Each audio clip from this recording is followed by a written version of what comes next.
Raksasa penerbangan Airbus memproyeksikan permintaan pesawat baru global akan mencapai 42.060 unit hingga tahun 2045. Lonjakan kebutuhan ini didorong oleh pertumbuhan masif penumpang udara di kawasan Asia Pasifik.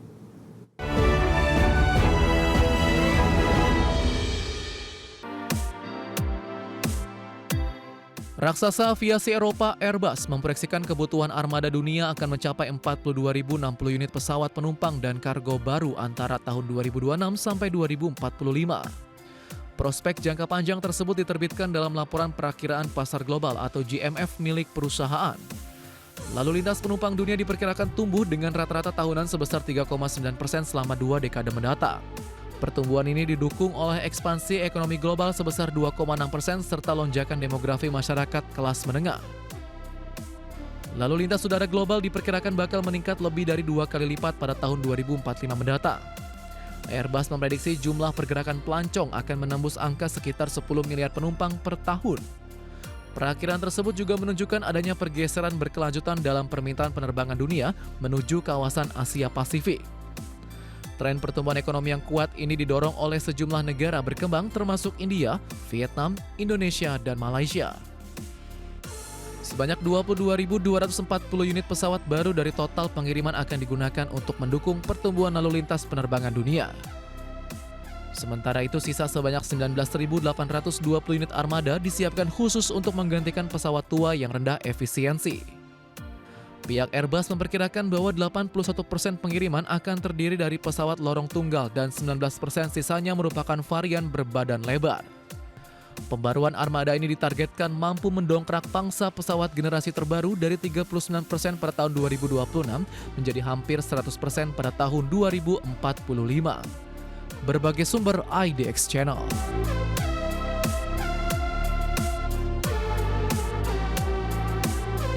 Pemirsa, Presiden Prabowo Subianto menegaskan akan melakukan peremajaan semua lahan tebu untuk memastikan kemandirian produk gula sebagai bagian dari upaya mewujudkan ketahanan pangan di tanah air.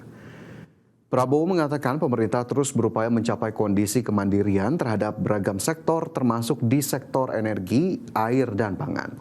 Prabowo mengatakan program yang dijalankan sekarang ditargetkan melakukan peremajaan tanaman tebu untuk 100.000 hektar per tahun dan dapat berjalan selama 4 tahun. Menurut data Kementerian Pertanian per November 2025, terdapat 796.621 petani tebu yang mengelola 520.823 hektar lahan panen.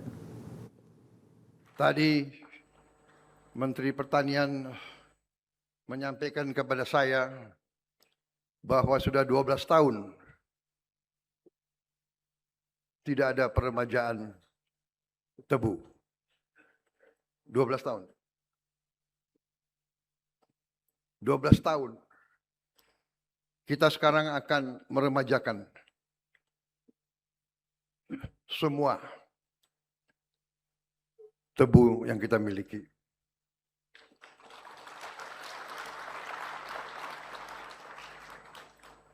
Menteri Pertanian melaporkan kepada saya, program kita sekarang adalah 100.000 hektar per tahun. Dan dengan demikian akan dicapai dalam 4 tahun. Menteri Pertanian Andi Amran Sulaiman melakukan peletakan batu pertama atau groundbreaking pembangunan peternakan sapi perah di Kabupaten Brebes, Jawa Tengah. Mega Farm Sapi Perah ini ditargetkan mampu memproduksi 180.000 ton susu per tahun atau sekitar 20% dari total produksi susu nasional. Menteri Pertanian Andi Amran Sulaiman melakukan peletakan batu pertama atau groundbreaking pembangunan peternakan sapi perah berkelas dunia milik PT Global Dairy Bersama di Desa Karangbale, Kecamatan Larangan, Kabupaten Brebes, Jawa Tengah.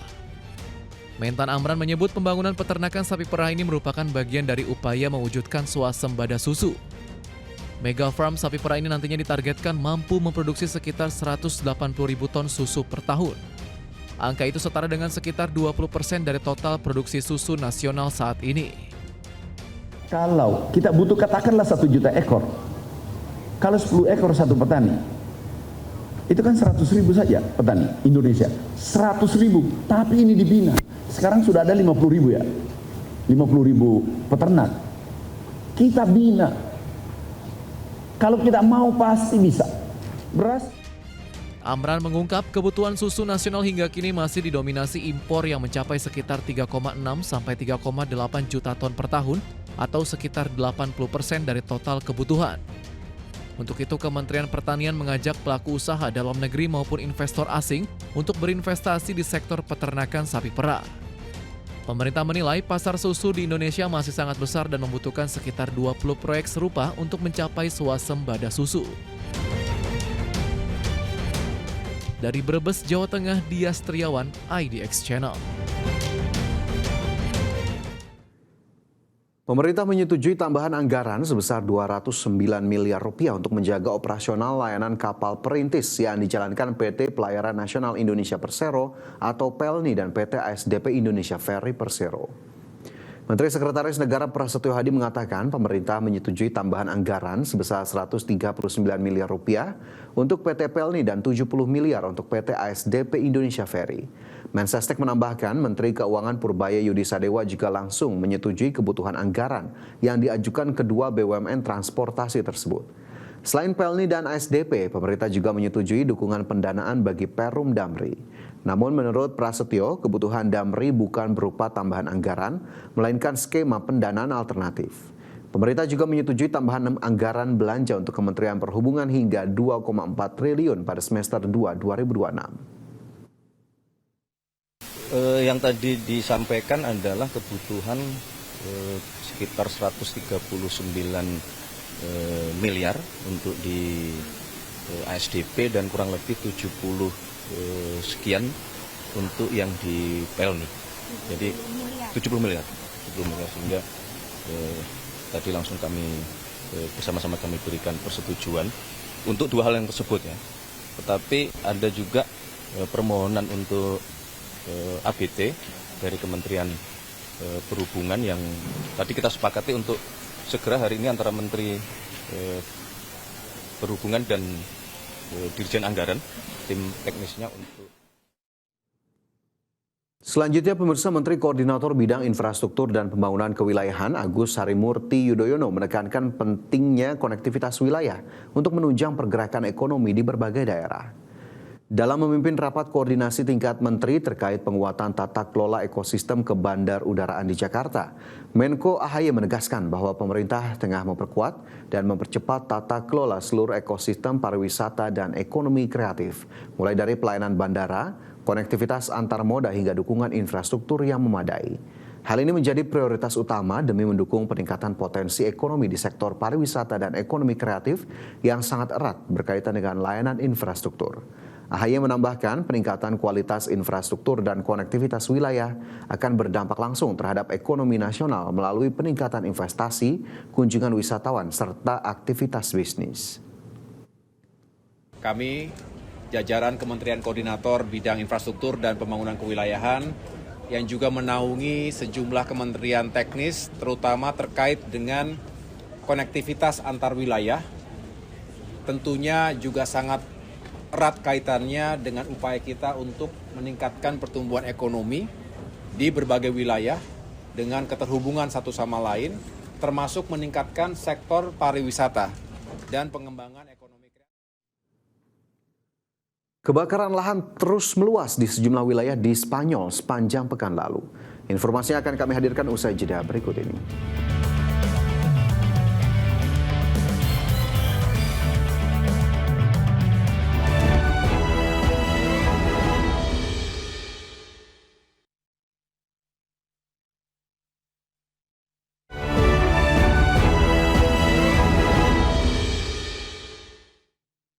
Kembali bersama kami di Prime Market Highlights, pemirsa, kita ke informasi mancanegara. Kebakaran lahan terus meluas di sejumlah wilayah di Spanyol sepanjang pekan lalu. Spanyol menjadi salah satu negara yang terdampak gelombang panas paling parah dalam beberapa tahun terakhir. Kebakaran hutan yang terjadi di sekitar 100 km di utara Madrid, Spanyol terus meluas hingga menghanguskan lebih dari 12.000 hektar lahan. Kebakaran ini juga memaksa ratusan warga mengungsi. Menurut otoritas setempat pada hari Minggu kemarin, kebakaran mulai terjadi sejak Kamis di Provinsi Guadalajara, termasuk kawasan Taman Alam Sierra Norte. Dan sejauh ini belum ada korban jiwa yang dilaporkan akibat kebakaran ini. Kebakaran di Guadalajara terjadi hanya berselang sehari setelah kebakaran lain muncul di dekat Zaragoza, wilayah timur Laut Spanyol. Dan hingga Sabtu malam, pemerintah daerah Aragon melaporkan kebakaran tersebut telah membakar hampir 16.000 hektar lahan dan masih jauh dari berhasil dikendalikan. Belum ada korban jiwa yang dilaporkan dalam kebakaran di Zaragoza. Adapun Spanyol menjadi salah satu negara yang terdampak perubahan iklim dengan meningkatnya frekuensi dan durasi gelombang panas dalam beberapa tahun terakhir. Suhu yang kerap melampaui 40 derajat Celcius dinilai menciptakan kondisi yang mempermudah terjadinya kebakaran hutan. Berbagai sumber IDX Channel.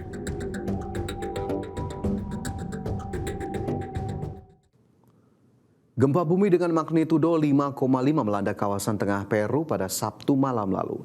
Media setempat melaporkan gempa ini mengakibatkan 5 orang tewas dan 20 lainnya terluka. Badan Survei Geologi Amerika Serikat atau USGS menyebut gempa ini berpusat di dekat kota Chupaca pada kedalaman 10 km. Sementara itu, otoritas setempat terus berupaya meninjau semua kerusakan yang terjadi akibat gempa. Distrik Chongos Bajo disebut menjadi daerah yang terdampak paling parah, di mana korban tewas dilaporkan berada di sana meski pejabat setempat masih belum merilis identitas korban. Gempa bumi di Peru juga mengakibatkan kerusakan terhadap monumen bersejarah dan situs-situs warisan penting lainnya, serta menyebabkan putusnya aliran listrik di sejumlah distrik.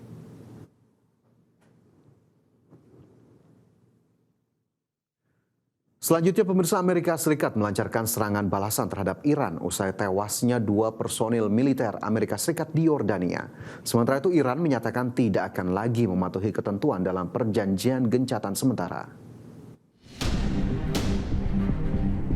Amerika Serikat melancarkan serangan terbaru terhadap Iran pada hari Sabtu lalu atau sehari setelah 2 personel militer Amerika Serikat tewas di Yordania akibat serangan rudal dan drone Iran. Komando Pusat Amerika Serikat atau CENTCOM dalam unggahan di media sosial mengatakan serangan tersebut bertujuan melemahkan kemampuan Iran dalam mengancam pelayaran komersial. Serangan itu juga menargetkan Korps Garda Revolusi Iran yang dituding bertanggung jawab atas serangan terhadap personel militer Amerika Serikat di Yordania. Presiden Amerika Serikat Donald Trump mengklaim saat ini kekuatan militer Iran sudah semakin melemah meski masih memiliki sejumlah rudal serta drone. Trump juga mengatakan saat ini Amerika Serikat memegang kuasa penuh atas Selat Hormuz. Well, we feel very badly, but you know, those great people, those great patriots were out there fighting that Iran cannot have a nuclear weapon. Iran has been very, very badly damaged. They've lost everything almost militarily. They've got very little left. They've got some missiles. They've got some drones. They've got some manufacturing ability, not much. We control the Strait. They don't control anything. Sebelumnya Iran pada Sabtu lalu mengumumkan tidak lagi akan mematuhi ketentuan dalam perjanjian gencatan sementara setelah melancarkan serangan besar-besaran terhadap negara-negara di Timur Tengah termasuk Kuwait dan Yordania. Iran mengklaim serangan tersebut sebagai balasan atas serangan terbaru Amerika Serikat. Berbagai sumber IDX Channel.